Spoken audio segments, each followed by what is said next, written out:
গরম গরম ফুলকো ফুলকো ধোয়া ওঠার লুচি তো সবারই ফেভারিট। আর যদি তার সাথে পাওয়া যায় এরকম চিক্কার ছোলের রেসিপি, তাহলে তো কোনো কথাই হবে না। তো চলো তোমাদের সাথে আজকে শেয়ার করি চিক্কার ছোলের রেসিপি। যার জন্য ওভারনাইট ভিজিয়ে নেওয়া কাবুলি চানাগুলোকে নিয়ে নিয়েছি প্রেশার কুকারে, দিয়ে দিয়েছি পরিমাণ মতো জল, একটা আলু, 3টে এলাচ, 2টো তেজপাতা আর কিছুটা নুন। প্রেশার কুকারের ঢাকা বন্ধ করে 4 থেকে 5টা সিটি দিয়ে 90% সেদ্ধ করে নেব। আর সেদ্ধ করে নেওয়া আলুটাকে খোসা ছাড়িয়ে ছোটো টুকরো করে সাইড করে নেব। এবার কড়াইতে সর্ষের তেল গরম করে জিরে ফোড়ন দিয়ে কেটে রাখা পেঁয়াজগুলোকে 80% পর্যন্ত ভেজে নেব। আর এর মধ্যে অ্যাড করে দেবো ধনে গুঁড়ো, লঙ্কার গুঁড়ো, হলুদ গুঁড়ো, ছোলে মশলা, পরিমাণ মতো নুন। এইটা অল্প আছে ভাজতে দিয়ে এদিকে একটা পেস্ট বানিয়ে নেবো, যার জন্য কিছুটা ছোলে নিয়ে নিয়েছি। আর নিয়ে নিয়েছি আদা, রসুন, কাঁচা লঙ্কা, ধনেপাতা, কেটে রাখা আলুর থেকে অর্ধেকটা আলু আর কিছুটা টক দই।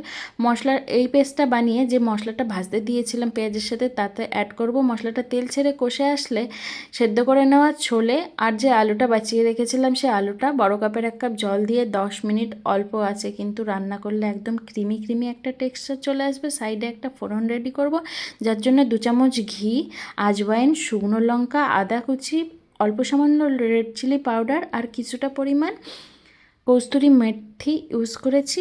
এবার এই ফোড়নটা ছোলের মধ্যে অ্যাড করে দিলেই কিন্তু একদম রেডি ক্রিমি ক্রিমি ইয়াম্মি চিক্কার ছোলে। ওপর থেকে ধনেপাতা কুচি ছড়িয়ে গার্নিশ করে নেবো। আর তোমরা জানিও রেসিপিটা কেমন হয়।